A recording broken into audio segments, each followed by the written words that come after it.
Well, Yakar, when you are watching on national television a presidential campaign type thing, and you have a bunch of people doing provocative dancing, that's how your 5-year-olds are going to end up twerking at school and on TikTok.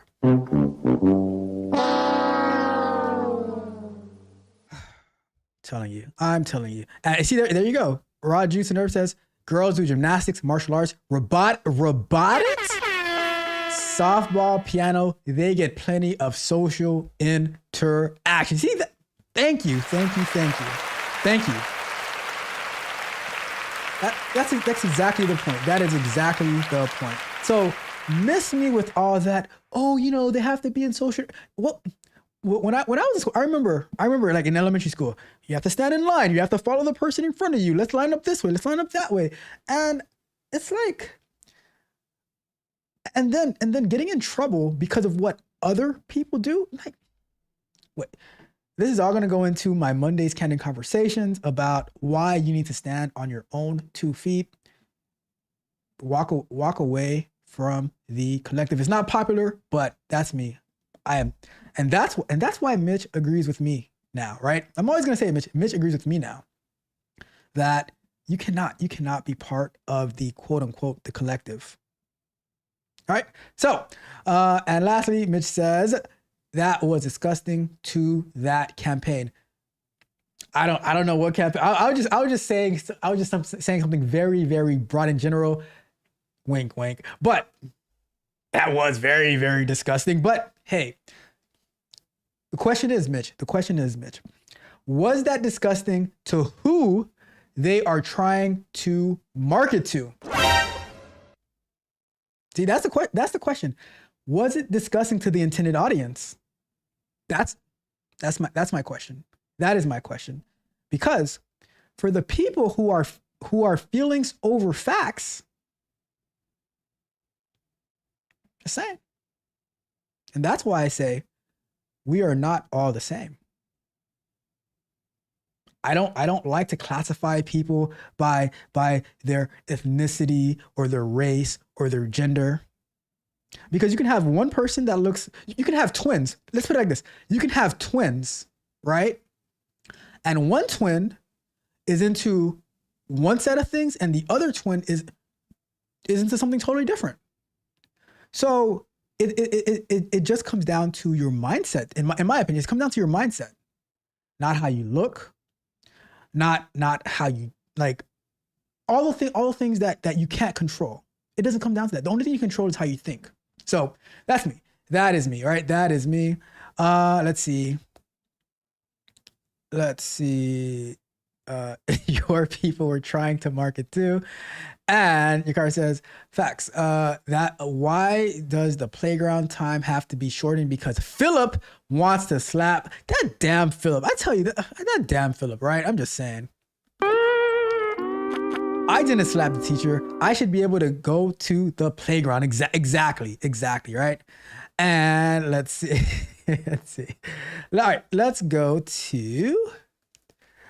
All right, let's go to this. Let's look at this Department of Labor information real quick. Oh, we've been going on so many tangents today. It's crazy out here. But do me a favor before we get to the next data, like the video, share the video, subscribe to the channel, go to techcoachralph.dev, sign up for the Patreon free of charge, and you get access to our sprint reviews. If you want more information, you can sign up for a tier. If you want one-on-one coaching, sign up for a tech prodigy or a tech barbarian, and we will win together. All right. And before we go, let's we got one of my day oneers in the building. Lee Ann Williams says, I'm late. How is everyone doing? Shout out to you, Lee Ann. I am doing just well. Happy to have you here as always. One of my favorite people in the whole wide world. All right. So let's jump into this U.S. Department of Labor. So we are over here and we're going to go to here and let's see. So let's collapse this one and we're looking at the initial jobless claims So what we see right here is that we went down from all right. So previous 250, forecast 241. We went down to 233K. So we actually hit 233K, but that is this week. Let's wait till the numbers get revised next week. So let's see.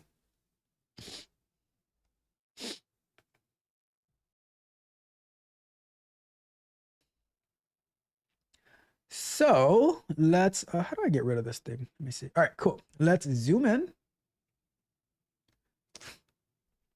So unemployment insurance. So what is this report? So this report is pretty much saying people who are filing for unemployment for the first time. So that means they just recently got laid off or they just recently filed for unemployment. And so it's a weekly report, and it's pretty much people who are asking the government for help for the very, very first time. All right. So let's see. In the week ending of August 3rd, the advanced figure for seasonally adjusted initial claims was 233,000, a decrease of 17,000 from the previous week's revised levels. The previous week's revised levels, the previous week was revised up by 1,000 from 249,000 to 250,000. The 4-week moving average is 240,750, an increase of 2,500 from the previous week's revised average. A previous week's average was revised up to 250 from 238,000 to 250. So it was revised up from and they were expecting it to be like 241, but it's actually it is only 233,000 people filing for help for the first time last week. Bruh. The advanced seasonally adjusted insured unemployment rate was 1.2% for the week ending of July 27th, the unchanged from the previous week's unrevised rate. The advanced number for seasonally adjusted insured unemployment during the week ending of July 27th was 1,875,000, an increase of 6,000 from the previous week's revised levels. Some water.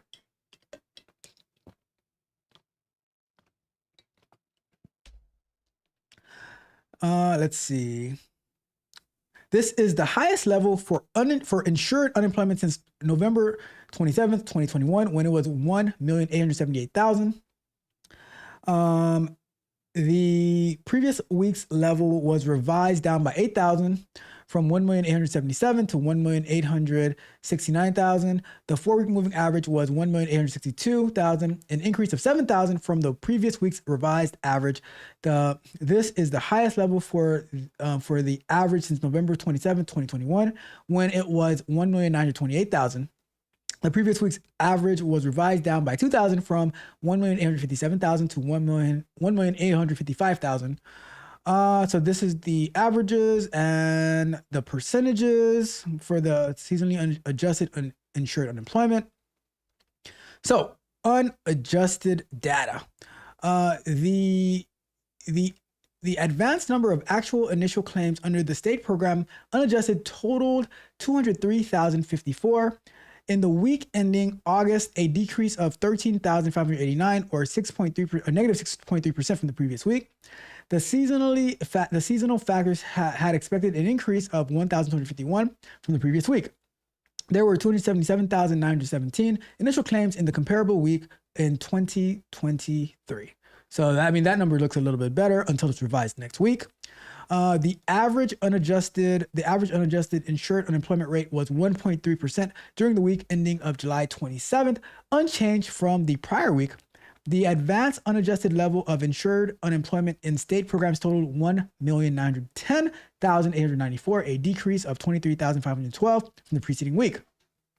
The seasonal factors had expected a decrease of 29,904 or negative 1.5% from the previous week. A year earlier, the rate was 1.2 and the volume was 1,809,776. All right. So let's take a look at I like to read this one. Initial claims for UI benefits filed by former federal civilians employees totaled 312 in the week ending of July 27th, a decrease of 75 from the prior week. There were 391 initial claims filed by newly discharged veterans, an increase of 16 from the previous week.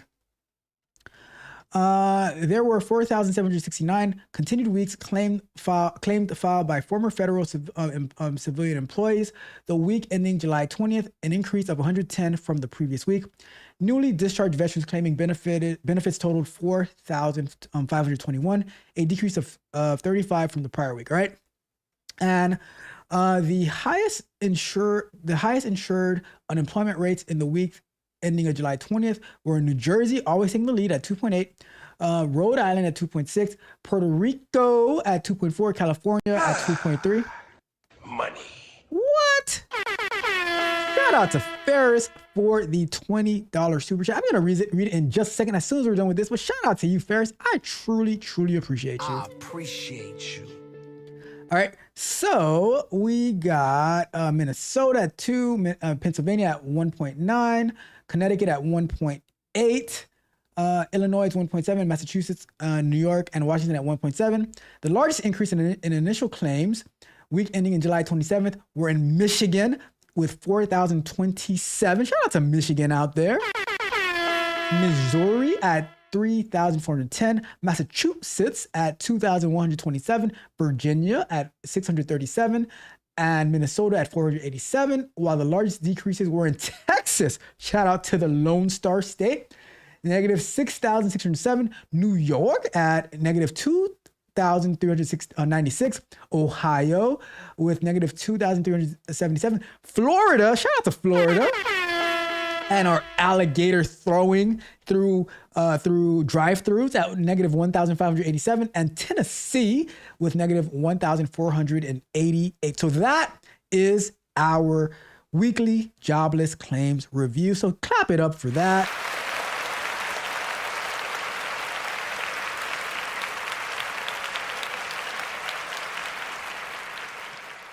And Ferris with the $20 super chat.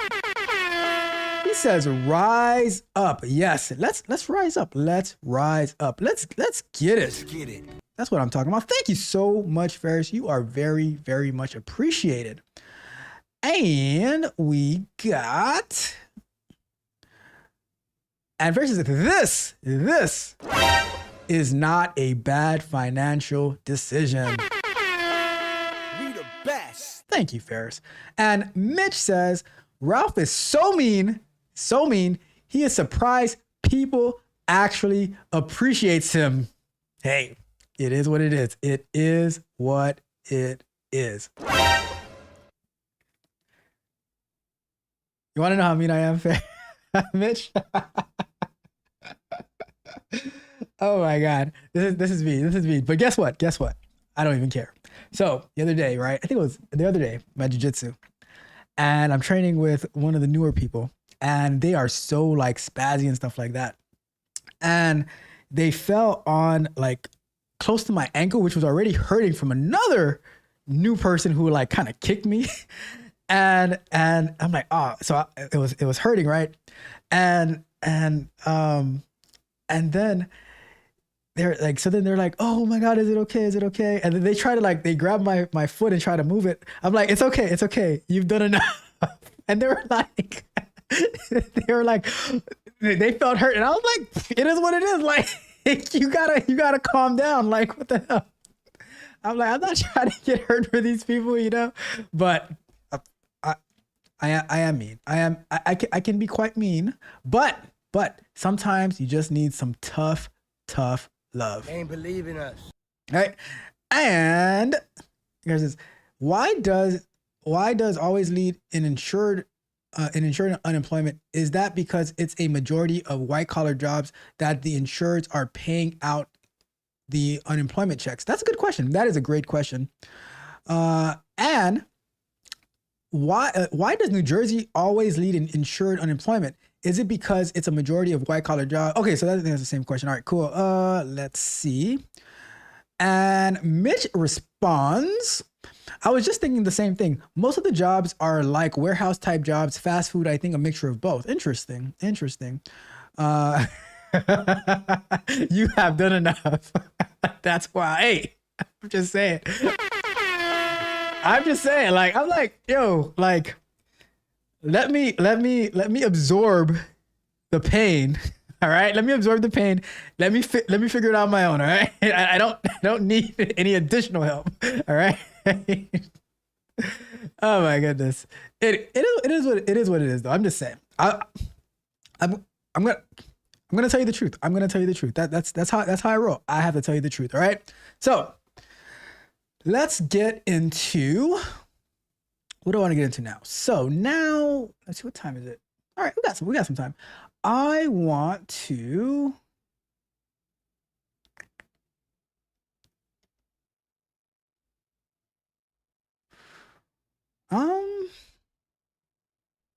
I'll save this one for next week because I wanted to. There's on Monday, or maybe it was on Wednesday. I was looking at this article about the best places for high school grads to start a career, which I want to read together, but we might have to spend some more time on it. So I'm gonna push that over to next week Saturday, because I had some mixed feelings about it.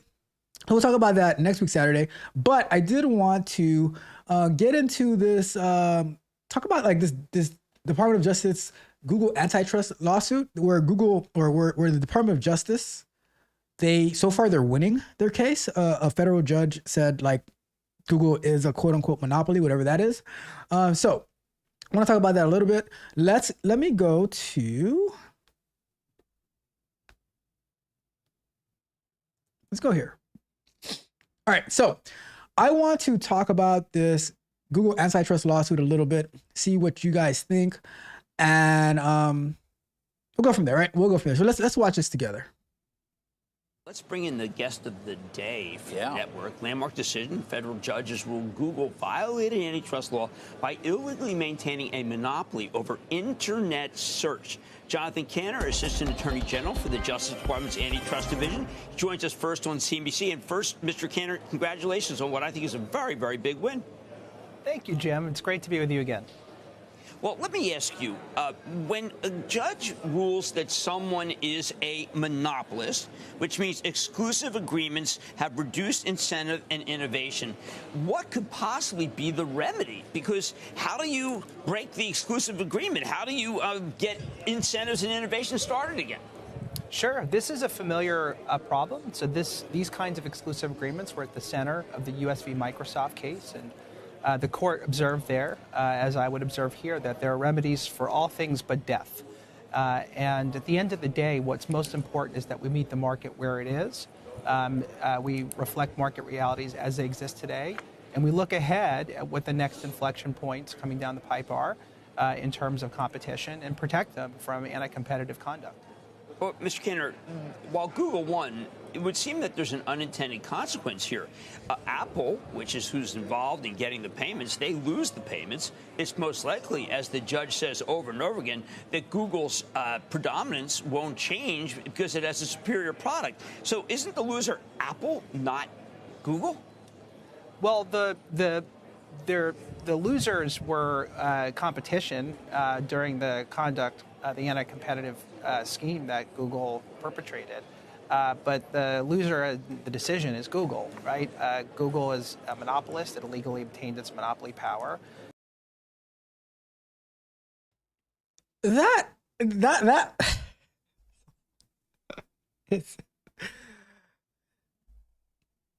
was not the question. That was not the question. So the host is asking a question based on who's actually affected by this.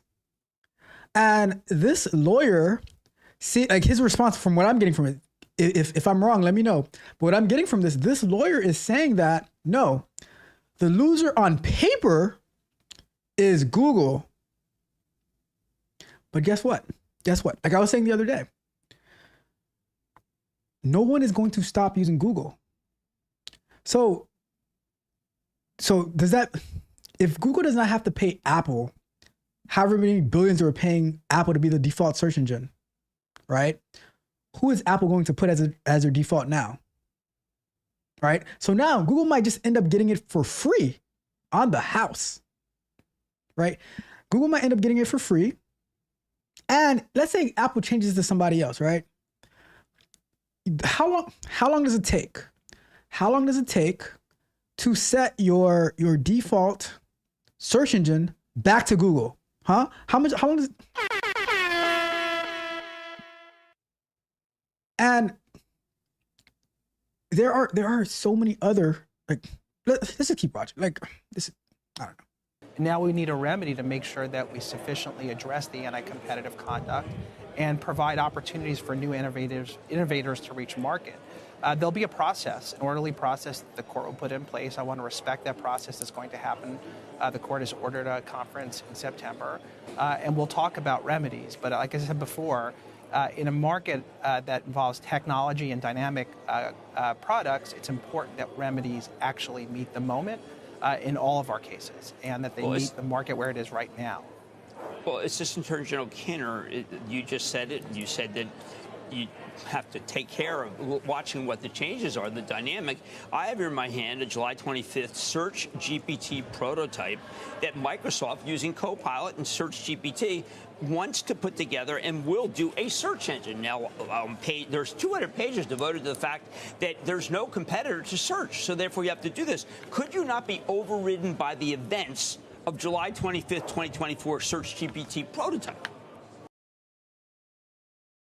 So another question is, in order for it to be a monopoly, is Google the default search engine on Windows computers? Is Google the default search engine on Windows computers? I thought it defaults to Bing on Windows computers. So riddle me this. If the default search engine is, if the market share of Windows computers is so much bigger than the market share of Apple computers, how is that necessarily a monopoly? Maybe I'm missing it. Maybe I am missing it.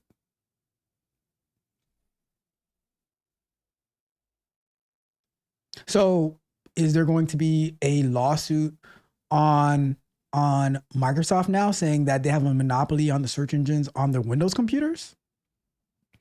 And when I'm setting up a Windows computer, I use Microsoft Edge, back in the days Windows Explorer or Internet Explorer, to go to chrome.google.com to download Google Chrome.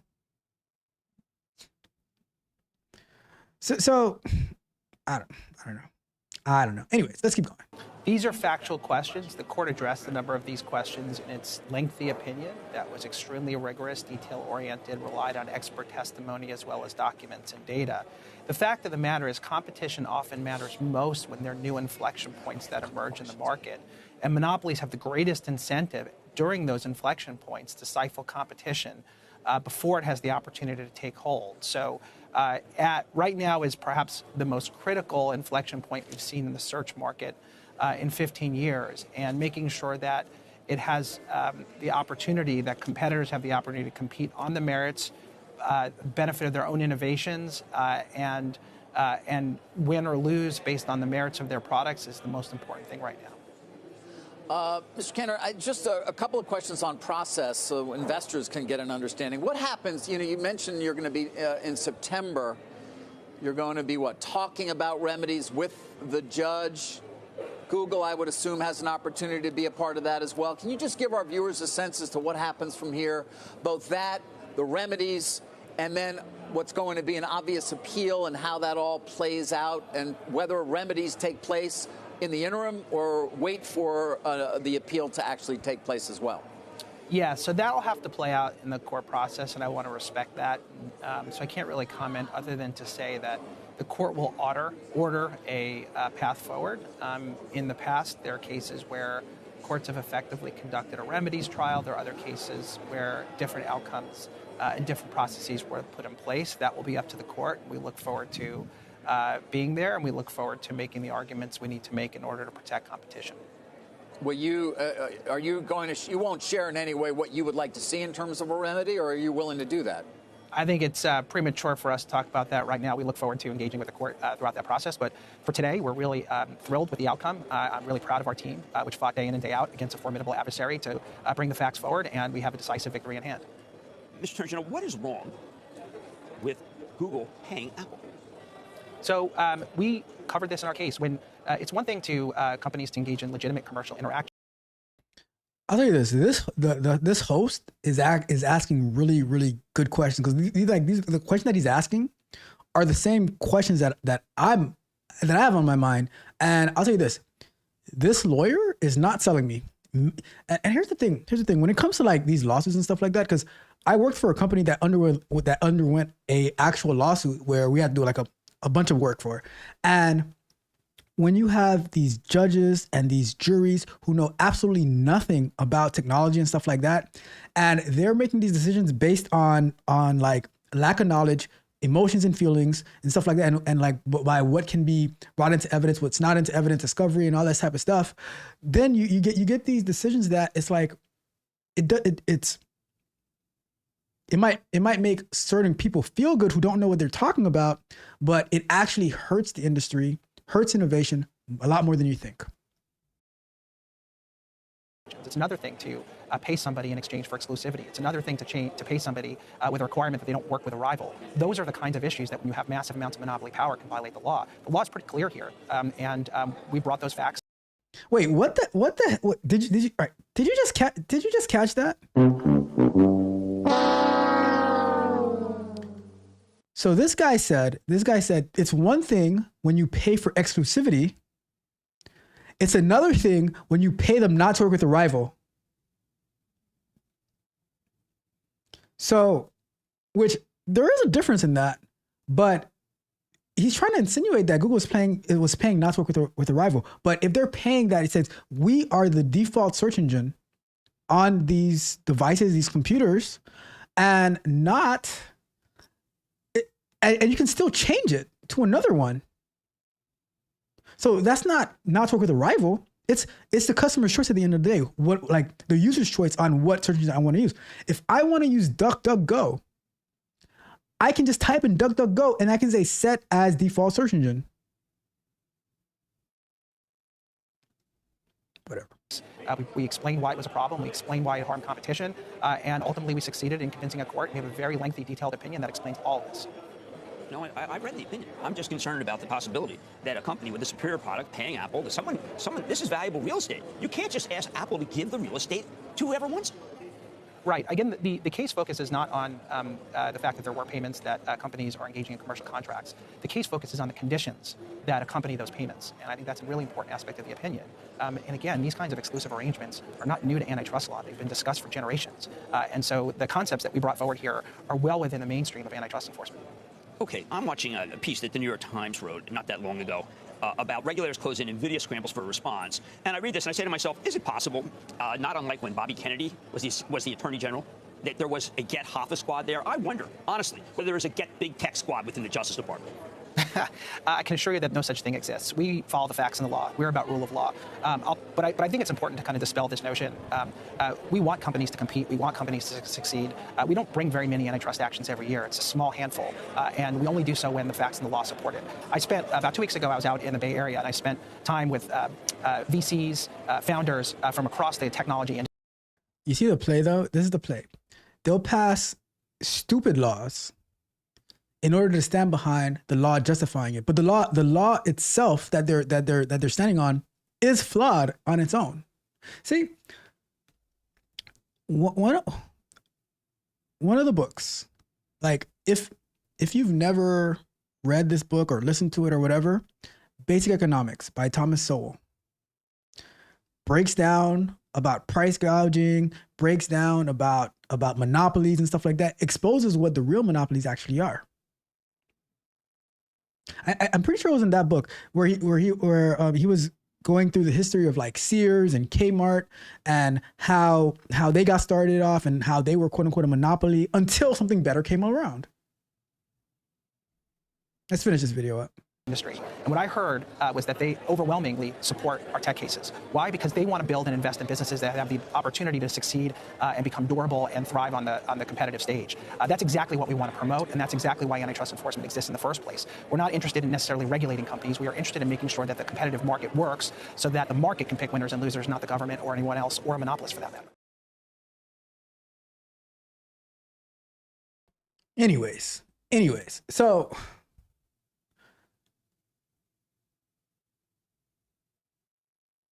all you have to do is build a better product. So I have a list here, right? I have a list. Search engines from the past that I started using probably in like 1996, 97. As soon as I had internet access, I think one of the very first search engines that I used was Excite, E-X-C-I-T-E. I think it might have turned into Yahoo after, but I use Excite. And then Yahoo, MSN. That was the one that came default on Windows computers. Yo, the sign is real simple, B. It says wrap it up. Wrap that shit up, B. Wow, where'd that come from? There was Ask Jeeves. Do you guys remember those? Do you guys remember those search engines that we had from back in the days? Now there's Bing. There's DuckDuckGo. There's what is that other browser that's supposed to be a safer browser? What is the name of that browser? Oh my God, what is it? There's a browser, I forget, but like people who are like cybersecurity people, they like that browser. I forgot the name of it. I don't know, but yeah, like there's so many different search engines out there, but they're saying like it's a monopoly on the, let's see, what is the market share of Mac share versus PC? So as of July 2024, Microsoft had a larger market share than Apple's Mac OS for desktop computers and a laptop worldwide with 72.08% compared to 14.92%. So that means that on 14.92% of laptops and desktop computers, that includes like Mac Studios, Mac Minis, MacBook Pros, MacBook Airs, that Google is the default search engine on 14.92%, while Bing is the default search engine on 72.08%.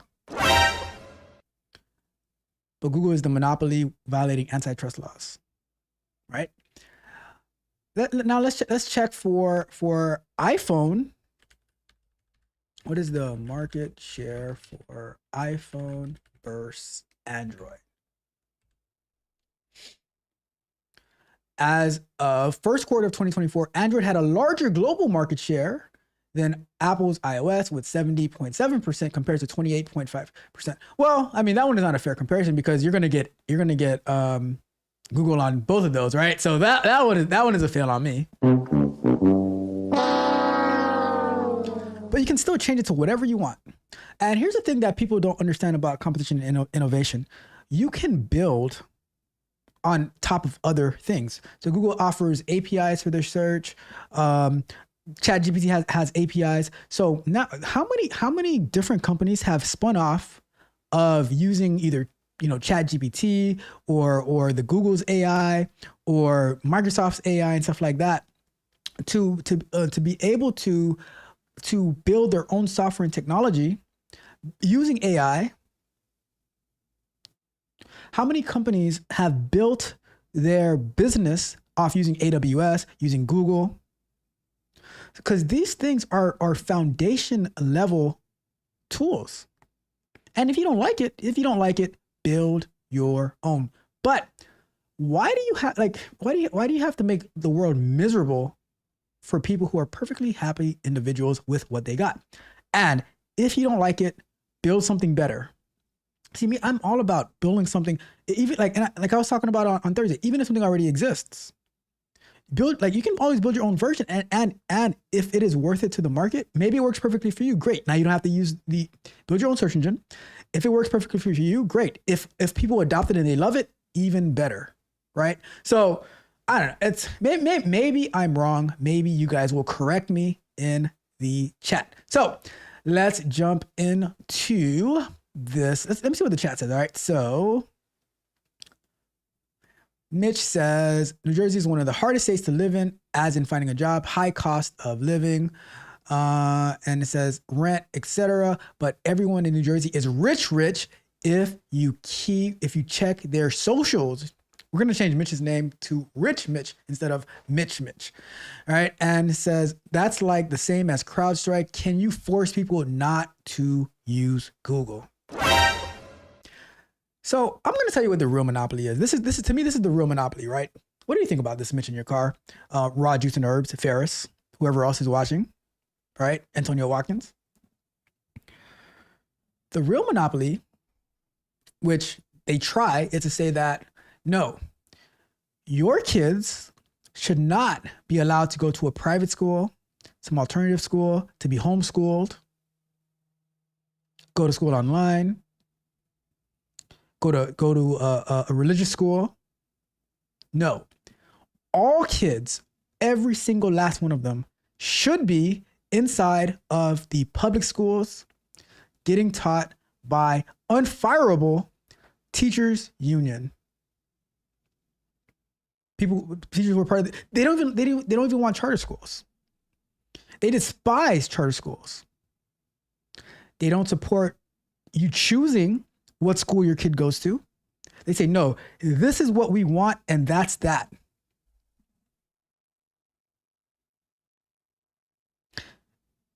There's so many things that they'll advocate for quote unquote choice for. But when it comes to the school, the way that you want to implement school education into your children's life, they're like, nah. It has to be that school that we tell you that your child must go to. That sounds like a monopoly to me. What else is a monopoly?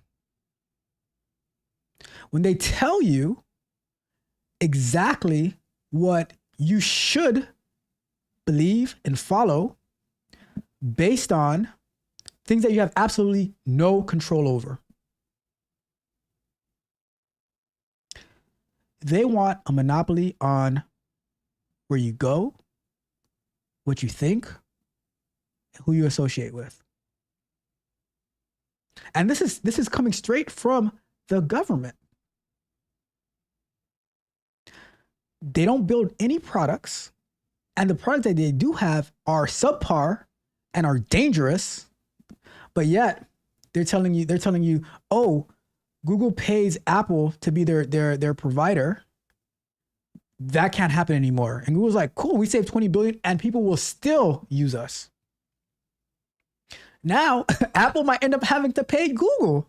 What if Google was to say, you know what? Unless Apple pays us, their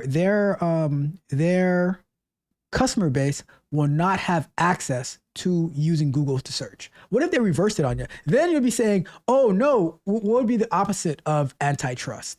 That would be product discrimination or something like that. I don't know, whatever. Let's get to the chat. Let's get to the chat. Let me see. Did I have anything else for this week? Maybe we'll look a little bit at this, but let's go into the chat, right? So let's see. Your car says, let me do. I know it's a financial center, then it's going to cost way too much to live there. Too many rich people in a small area always causes an artificial inflation to persist. And don't forget, you have the Jersey Shore there too, Ferris, you know? Let's see. And it says, the real loser is BlackBerry. Poor BlackBerry. I remember back in the days when Blackberries were cool. Everyone wanted a BlackBerry so they could use the what's it called? Like the BlackBerry Messenger. It reminds me of like, you guys remember the Nextel chirps? I had a Nextel. I used to love that Nextel chirp. And you guys killed the best cell phone because it was actually secure. That's true. That's true. Well, I remember there was at a time that the government was using Blackberries. Do they still use Blackberries in the government? I don't know. And your card says everyone on IG thinks they are rich. That's true. And it says New Jersey actually has one of the richest towns in the US. Fort Lee, New Jersey is where most celebrities live. And Google did this as get back at Apple for not releasing the update that allows the green bubbles and media messaging between the platforms. Then Apple gave in right after. You see, look at that. Look at that. And people go so crazy about the green and the blue bubble. I don't care.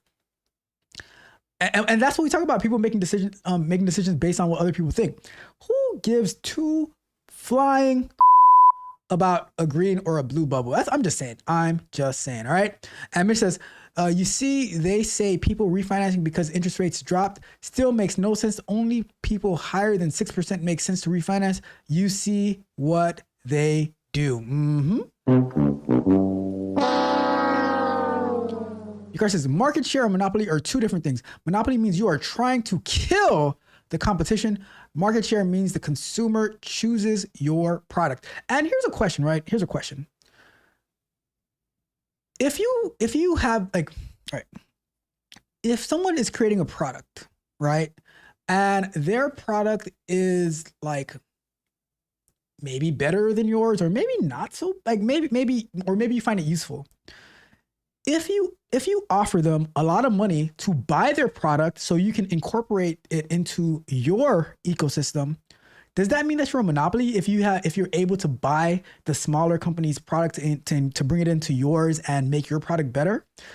Because now you're getting bigger, and the person who made it, they are benefiting as well. So does that make it like a monopoly if you can buy someone's product? I don't know. And Mitch says it's funny. Both of them probably use Google to search. It says they don't get how the internet, I think, works. Let's see. Why would you go on a show if you don't understand what you're talking about, especially when you know the main topic that's going to be discussed? But Mitch. He's the lawyer who won. It's not even about going to the show. He stood before a judge and won. And he still doesn't know what the hell he's talking about. Bruh. And this is why these tech people get so frustrated talking to all this legalese to these people, because they don't get it. They don't get it, right? They just want to ruin our lives. They just want to ruin our lives.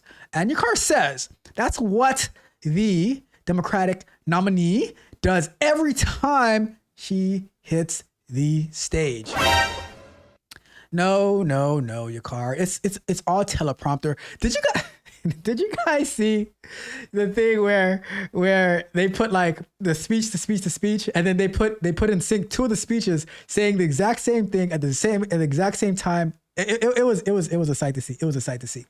And your car says Brave. Yeah, Brave. That's the one. Brave is my default browser. That's the name. Brave. I forgot the name of that. And it says, what's the difference? A non-compete clause when you can't work at another job for a certain period? I'm confused. You should read our non-compete agreement. Maybe that'll make sense, you know? And they would end the show if Ralph was asking questions. You know how you. And there was Lycos as well, you know? And Mitch says, because someone's heard him in the past, he said, ask Jeeves. People PC search. You look at it. Netscape search, yes. Black Planet. There was Black Planet. There was Black Planet when I was in the 9th grade. That's when because we were in class, and that was around the time that it first came out, because they were on the computers in the back of the class looking up Black Planet. So even back then, we were doing the worst things for us. Instead of learning about what could benefit us and profit us, like 20 years later, we were still getting involved in the worst things. There was Mahente, there was MySpace with our good friend Tom, and then Facebook. Mark Zuckerberg took out Tom. Sorry, Tom. And your question is, build better apps, Apple, and stop locking down your devices so developers can create better apps as well. You know, I'll give a little credit to Apple though. They have a lot of good infrastructure in place to like when you're launching a new app, and it's a lot quicker to get to go live than it is on Google. So I'll give a little bit of credit to Apple on that, right? Let's see. I'm using Allen Iverson to build my next app. And Mitch says, one of my favorite movies was Richie Rich. That's a fact. And I still like that movie. Macaulay Culkin was bad as ish. Let's see. And yep, Home Alone, one of my favorite movies. Watch it every fall, winter, like I never saw it before. Oh, that's and it says, don't let Dr. You hit the Cash App, hit the Cash App, hit the Cash App. See that I said that? Don't worry. You are secret safe with us, Mitch. You are secret safe with us. And it says, I think Apple and Google need to get a coaching call on working together. I loved my BlackBerry and my Nextel. Nextel was super awesome. And I was a problem with that BlackBerry Messenger. Yup. And BlackBerry Messenger was the ish. You could hide messages and everything. You guys remember the Palm Pilots as well? The Palm Pilots as well. I had one of those back. I must have had a Palm Pilot back in like 96-ish or something like that. I don't know how I got it actually. I don't know how I got it. It says, that was big. That's what big oil does. They will kill a carburetor because it's too efficient, and that will kill the sale of most oil. They control gas efficient cars from being too efficient with the EPA. And it says, end speech teleprompter off. No one was better at reading the teleprompter than Joe Biden. You guys remember Anchorman? And he goes, and go. He's like, go yourself, San Diego. That was crazy. Gotta be careful with those teleprompters. And of course, we got your car is saying in place of Mitch. Apple, saying for Mitch. And it says, Ralph is waiting for that Apple deal. No, it's not that. I'm just happy that I didn't have to wait a whole month for my app to get approved into the App Store. We were in the Apple App Store a whole month before we got into the Google Play Store. I'm just saying, all right? And it says, I never had that. I wanted it. And it says, never had a Palm Pilot. Palm Pilots were cool. And it says, Palm Pilots was dope. It was the first touchscreen I had. I love, and they had little stylus too and everything. It was so cool. I really did like my Palm Pilot. All right, let's do this other video really quick, and then we're gonna wrap it up. I do have some consultations today after we get off of here. I'm very much looking forward to it. So one more video. Let me pull it up. Give me a second. We're gonna go to.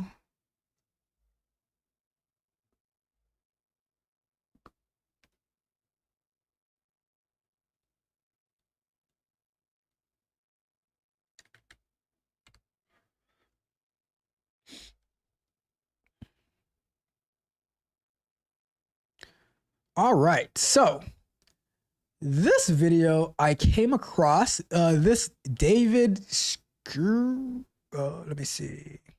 Back to live mode. Let me see. All right, cool. So this video I came across. It's a representative. I'm not even sure where he's from. Let me see where he's from. Let me see. David Skew.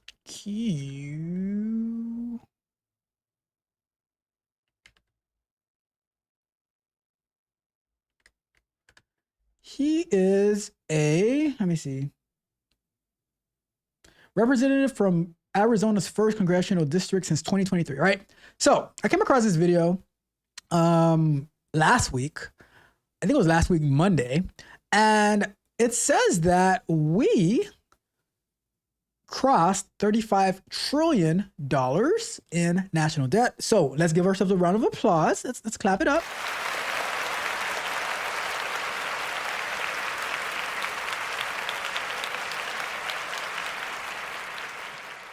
So before we even watch the video, right, let's take a quick look at this.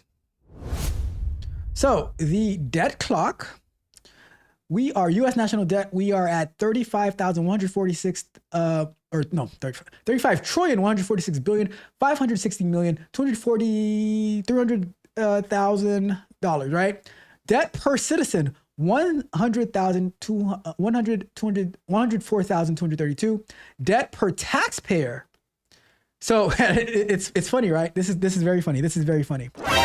So Mitch, the debt per citizen, about 300 citizens, right, is 104,232. However, the debt per taxpayer, per you, Mitch, per your car, per me, per Rogers and Herbs, is $268,258. Congratulations, you played yourself. So the debt per taxpayer is more than double the debt per citizen. U.S. federal spending, U.S. federal budget, spending actual, budget deficit, Medicare, Social Security, defense and war, interest on debt, dollars, hundreds, thousands, millions, billions. So interest on debt is almost $1 trillion. Social Security, hundreds, thousands, millions, billions, trillions. Same for Medicare. Total U.S. total interest paid. All right. So just wanna cue that up before we actually get into this video, right? And then we're gonna wrap it up. Right? So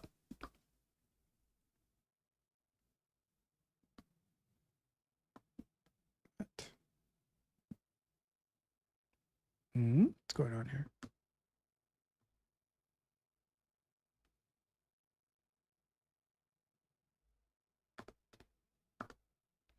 Guess I'll do it manually. Let's go to. All right, so let's watch this. Mr. Speaker, and to my friend from Missouri, thank you. Actually, sometimes I come behind these microphones, and often what I want to share, what I need to share, it's my therapy, is a bit dour. And it's sometimes fun to listen to someone that actually has happy and joyous. All right, now that the uplifting portion of this program is over, let's get to the facts. Mr. Speaker, or now Madam Speaker Pro Tem,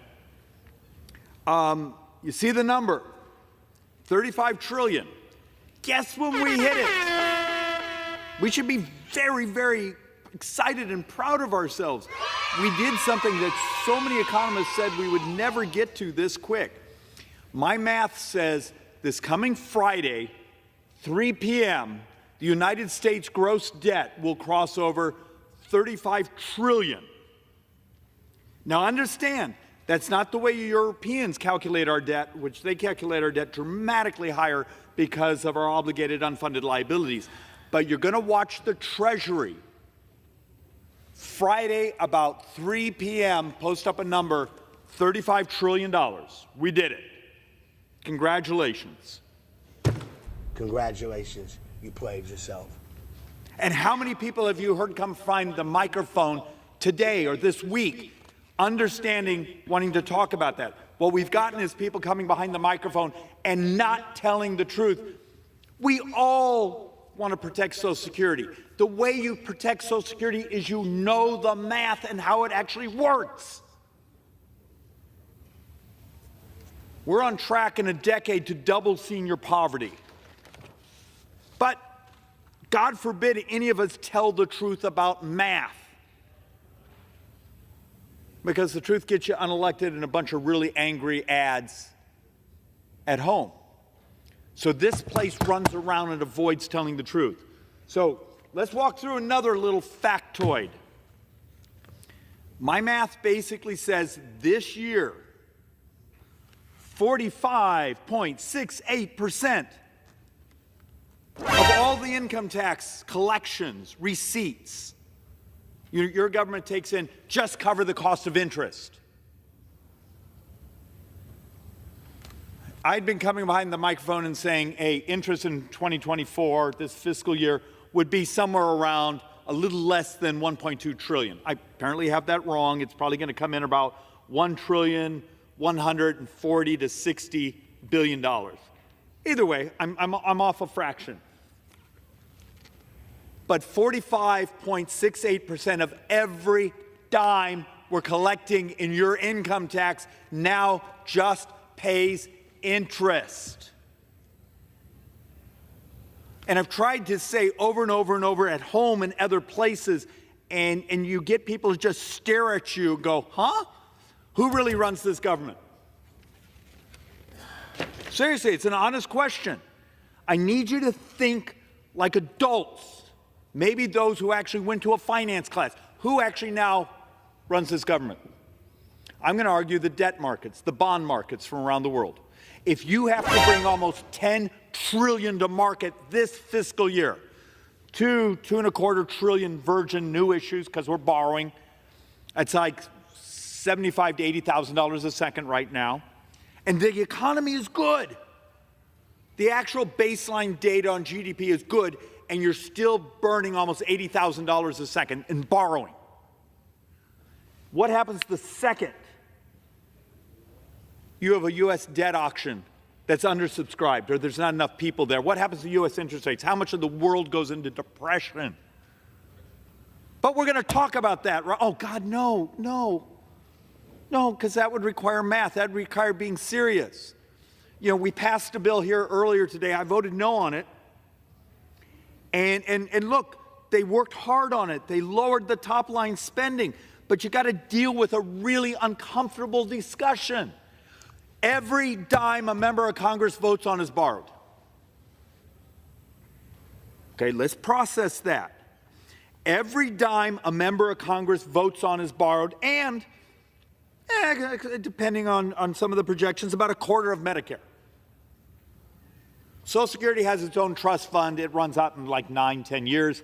And then we got to figure out what's going to happen there. And we can continue to get Democrats coming behind the microphone and lying about it, which makes it almost impossible to actually lay out the math and try to fix it. And remember, raising the cap, doing the Democrats' plan of $400,000 up and just raising the cap only covers about 38% of the shortfall. You had the president in that debate last month saying, if we just tax rich people 1% more, and I have a chart in here that will show it's a fraction of a fraction of a fraction of the shortfall. Remember, if you take $400,000 and up, the Democrats' definition of rich, and you tax them at 12.4%, you only cover 38% of the shortfall. So 1%, and this is the nature of our discussion.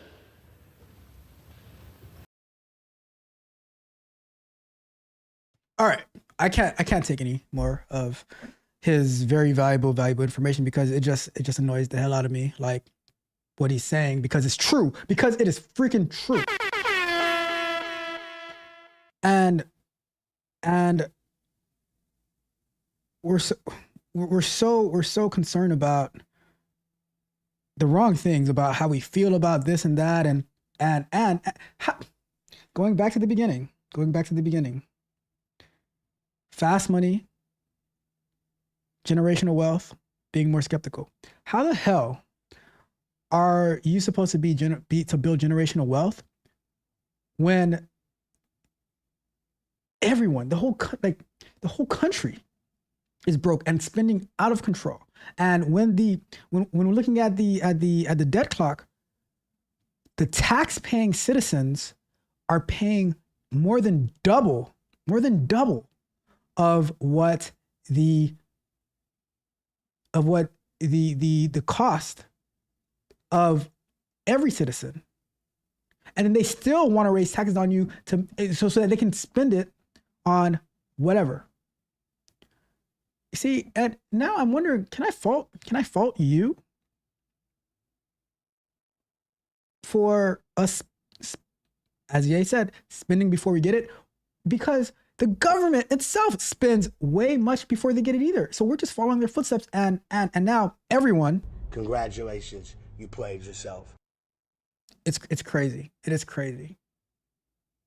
$35 trillion in debt. But We want to forgive student loans. What does forgiving student loans mean? You know what? I'm going to show you exactly what forgiving student loans mean. Give me a second here. Let's take a look at this. All right, let's take a look at this. This is what it means to forgive student loans. See, right here, the debt per citizen goes up a little bit. The debt per taxpayer goes up a lot. For guess what? My household, we don't have any student loans.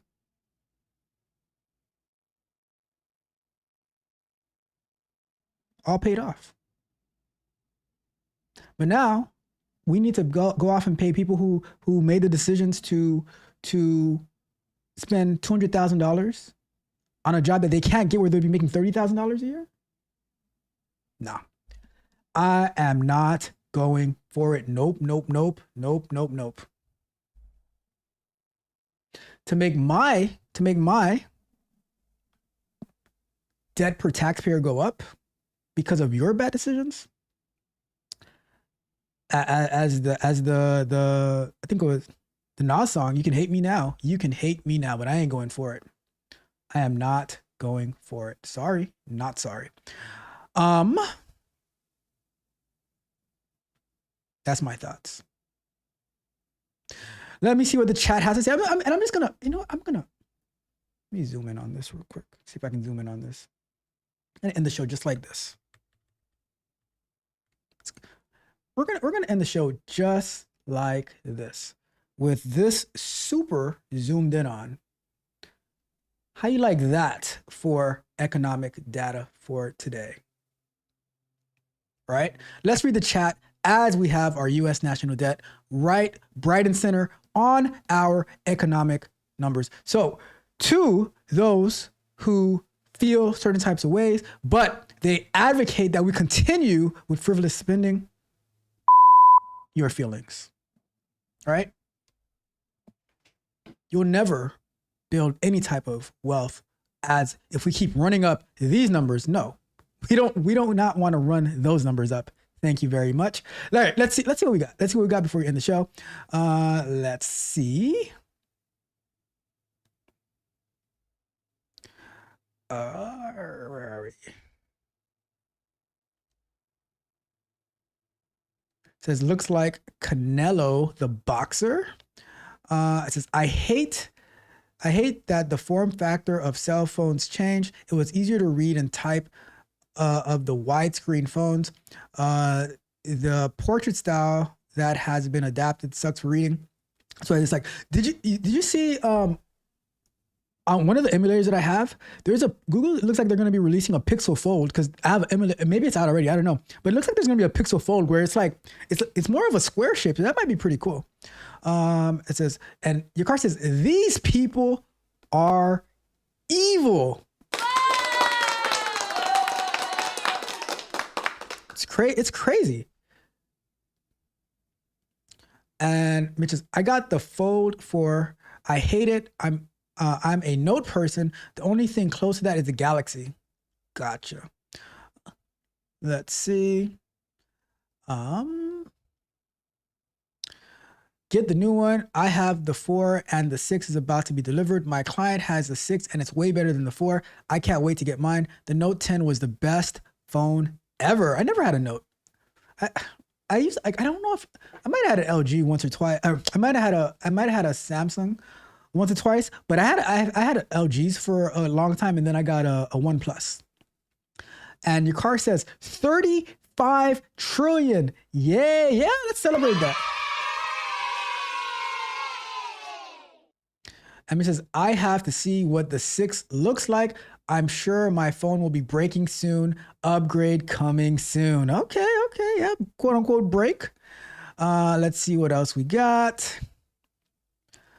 And Mitch says, this guy sounds smart to people that don't know anything. Hey, regardless, all I'm saying, based off the information he's sharing, it's just saying. I'm just saying.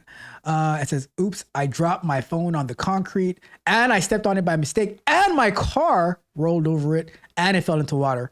Gotta call insurance and go to Best Buy now. Yeah, I hear you. It says, Let me see. I don't know. You're gonna be trying to get me in trouble. Let's see. Does that really work? I did something before and they said, no, that isn't covered. Aw. Congratulations, you played yourself. Says you get one screen replacement now. You could just order through the Samsung and they'll give you $1,000 off. What? As long as nothing is broken. Interesting. Look at you guys. Look at all these little tips and tricks. I shouldn't be reading this out loud. Let me see. What else we got? Do they include mortgage in as debt? I don't know. That's a good question. That is a good question. Maybe. I mean, I think. Well, are you asking in the national debt or are you asking in the citizens debt and the taxpayer debt? In the national debt, I would think the national debt. I could be wrong, but I would think the national debt would be for government spending and not like personal spending. But I could be wrong. You guys would definitely know a lot more than me. So you guys let me know. All right. Anyways, what time is it? 11:45. It's time to wrap it up for today. And like I said, I'm just gonna leave that right there. Right. Let it keep running up. Let's let it keep running it up. National debt. I would think it doesn't include people's personal mortgages, but I could definitely be wrong. Because I think it's more about government spending and my personal mortgage is not part of the government's debt, I would say, but I could be wrong.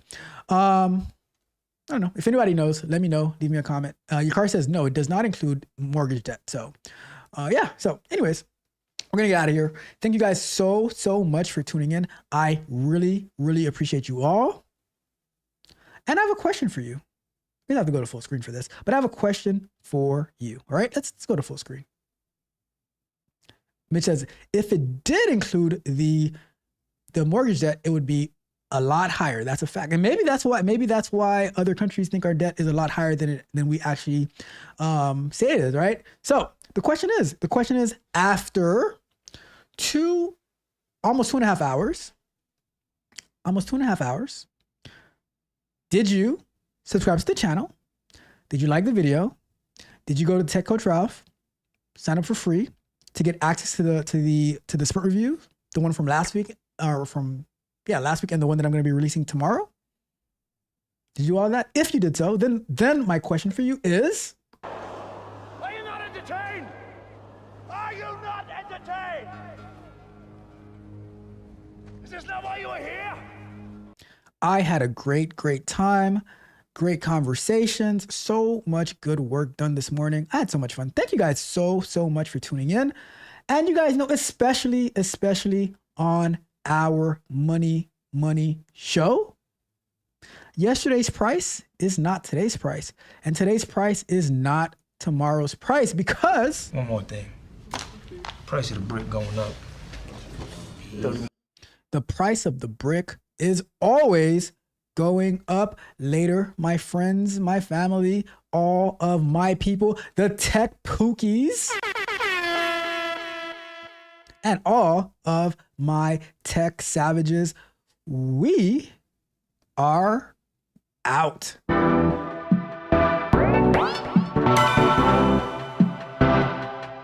You might think that getting into the IT field is impossible without a computer science degree, but Tech Coach Ralph is here to prove you wrong. Get ready for some jaw-dropping revelations on how to break into this lucrative industry. Listen up, tech enthusiasts. Are you ready to break through into the IT field, but feel like you need a computer science degree to make it happen? Think again. Tech Coach Ralph has some exclusive, mind-blowing secrets to share with you. Get ready to be blown away by his jaw-dropping revelations on how to break into the tech industry without a computer science degree. So get your notepad ready, because Tech Coach Ralph is going to change your life forever. Buckle up, because you're about to embark on a journey to success in the IT field.